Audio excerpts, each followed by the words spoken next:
Hey everybody. It's been a while since I posted. Got a lot of stuff going on. So I picked up this used Ender 6 a little while ago, maybe about 3, 4 weeks ago. I've been loving it. I'm a kind of a Prusa guy.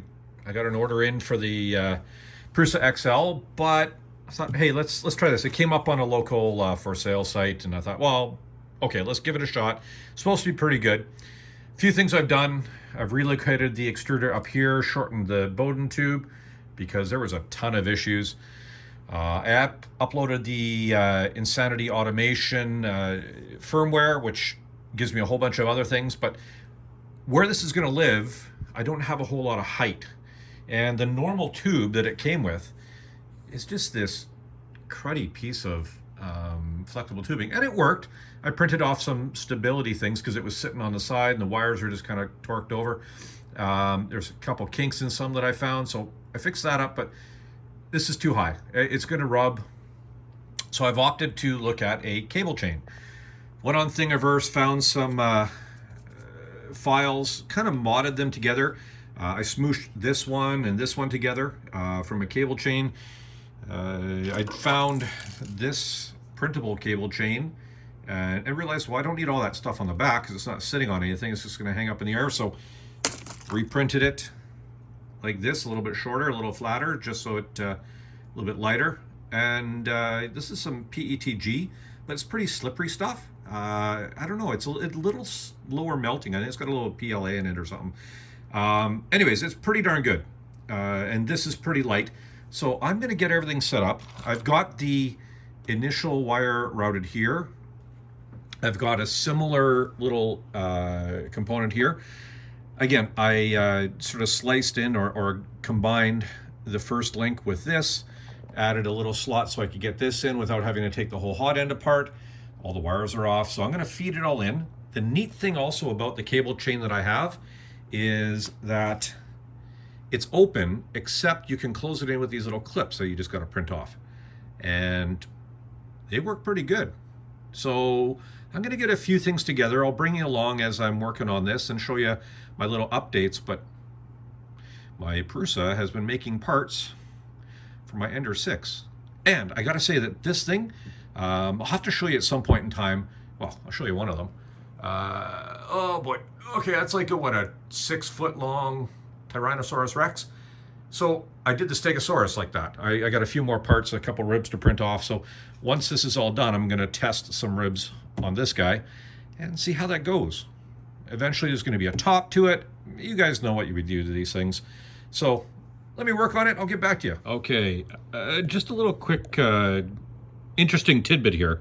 If you see very, very carefully right in there where the CR Touch is right next to that fan, my CR Touch was vibrating horribly. Every time it was on, like you hear this rattle, and I got it down to figure out that it was a probe rattling there.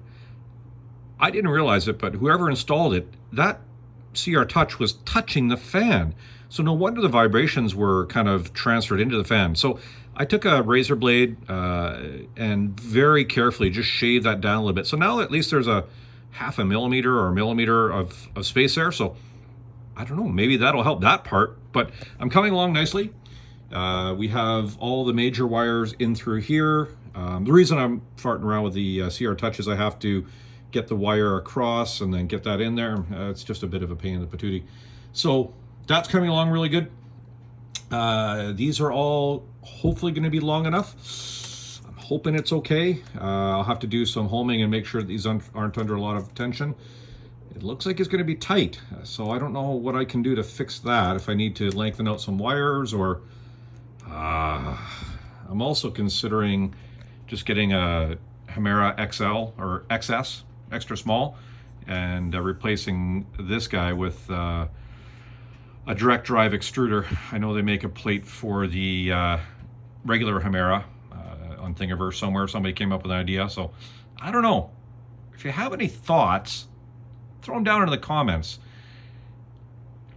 This, whatever setup this is, and it's not a standard Creality hot end, and it's definitely not a Micro Swiss. I got one of those, and it's different than any of those ones, so it's working okay. Maybe I'll just leave well enough alone and just keep it Bowden tube. Yeah. Okay, let me keep working on this. You know, sometimes it pays to take things apart and make them better, and sometimes it doesn't. This point, I think it's good that I did. It looks like this broke at some point in time.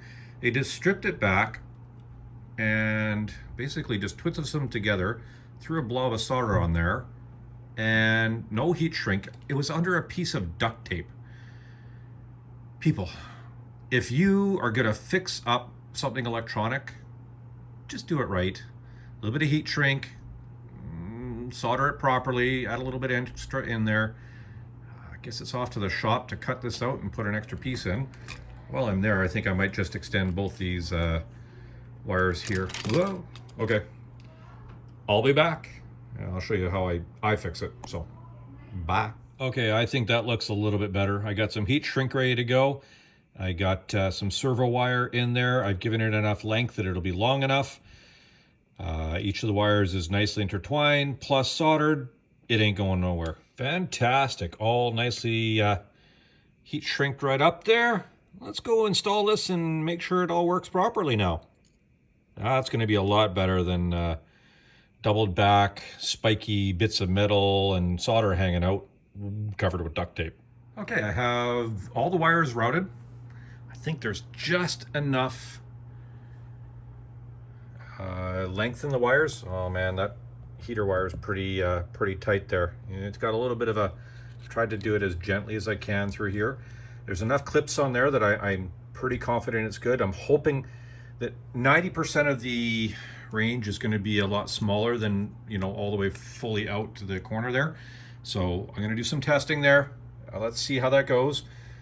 I might need to put one more link in there. The great thing about this is you can snap this out and add or remove a link without removing all the wires or having to feed everything back through.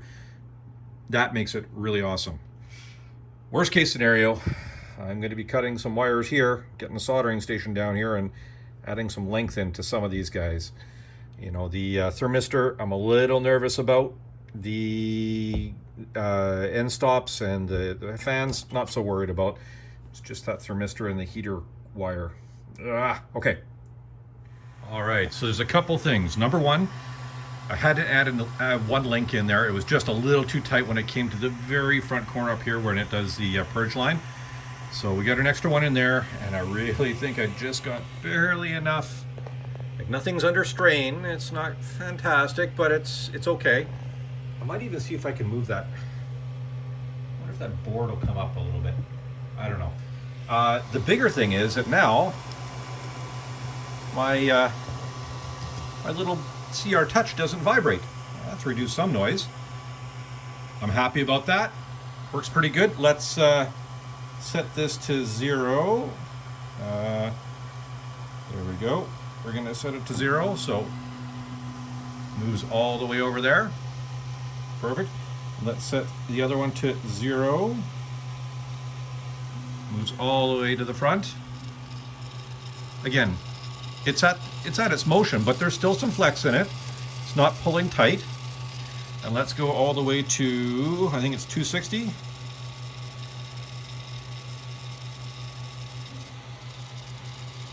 Well, I was 26. 260, enter. There we go. We're coming all the way to this corner. Nice and smooth. This doesn't seem to be stopping anything.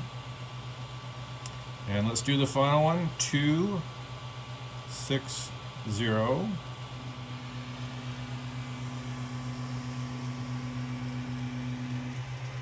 That seems to work. Yeah, this almost looks like it might touch a little bit, but it seems all right. As it moves, it kind of gets out of the way. It doesn't look like it's going to catch on anything. I'm happy. I'm just going to fill in the last bits of those clips. I'll bring you back for the final look, but at this point in time, it's good enough to give it a try. I'll do some printing tomorrow on it. Hopefully my wire extension here, I got this set up for, oh, this is really cool, guys. The new Amazon Fire HD 7 or whatever. fits right there. I made up these little brackets. I found a couple on Thingiverse, and this bracket was good, but I had to slide in from the end, and I wasn't going to take this whole thing apart. So I printed it where I got rid of the tabs that go into here. I just made a little pin that slides down into the slot, and then a little loop that goes into a T-nut that you can put in and twist. So that's solid there. I'm going to have a wire, some type of wire management here. It's going to go down to here, and then I have a USB cable that they installed. Some point in time I'll probably have to go in there and make sure this is done properly. I don't know what kind of meddling mutant monkey was working on this thing, but okay, it's all fixed up now. Let me get this all together. I'll be right back. Alrighty, so for $70 Canadian, plus a little shipping and tax, or plus a little bit of taxes from Amazon, I have a way of doing Octoprint for Android, Octo 4A if you're looking for it. And here's that cable chain all finished up. I think it looks pretty smart. Seems to keep those wires all nice and well contained. I'll have the ability to get in here and modify, add things, move things around if I need to. I think it's going to be a lot better solution than that great big thing sticking up in the air and going back and forth. All the other parts printed up pretty good. I might put just a zip tie around through here, around the corner, just to hold this in a little bit better, but right now it's holding good. I'll do some prints tomorrow, test it out, but as far as I know, this works fantastic. And thankfully this thing doesn't vibrate anymore. So, have a good one. A couple little upgrades to the Ender 6, and man, I think this could be a killer printer with a few little changes, few little modifications. But I'm really interested to see how that Prusa XL is going to do. 5 colors, man. 5 colors. Thankfully, it won't be here probably till December or even 23, I should say. So thankfully, I can't get in trouble about that for at least another 6 to 9 months. Have a good one, everybody. Go out there, make a mess, build something, create something, fix something up. I don't care if it's 3D printing, woodworking, or landscaping. Use your hands. Enjoy life. Catch you on the next one.